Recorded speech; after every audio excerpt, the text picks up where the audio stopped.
Wow, kuna jamaa yangu wa karibu amevunja mashine yake kwa bahati mbaya, akanifuata akaniuliza kwamba naweza kuitengeneza mashine hii au ninunue mashine nyingine, maana shehe kuniona mtandaoni nikiongelea idea mbalimbali. Nikamwambia tunaweza kuitengeneza.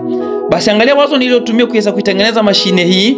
Nikatafuta vipande vya nyavu vya chuma, kisha nikachukua nikavichoma kwenye moto, kisha nikachukua nikaviunganisha kwenye zile joint ambazo zilikuwa imekatika kwa kuvibamiza. Nikavibamiza ili ile nyavu iweze kuingia kwa ndani. Baada ya hapo nikawa nimeweka kona zote mbili, na baada ya kuziweka kwenye kona zote mbili sikuishia hapo, nikachukua aradite nikaichanganya kama unavyoona kwenye video.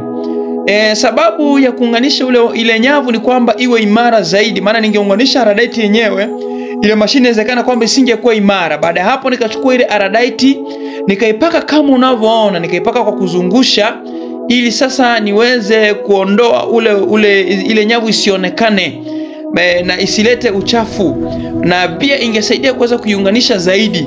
Baada hapo mashine yetu ikawa imefanya kazi kama unavyoona kwenye video. Usisahau kushare video hii na usisahau kunifollow kwa ajili ya video nyingine nyingi, na tusisahau kujifunza mtandaoni, maana mitandao ipo kwa ajili ya kujifunza. Wow.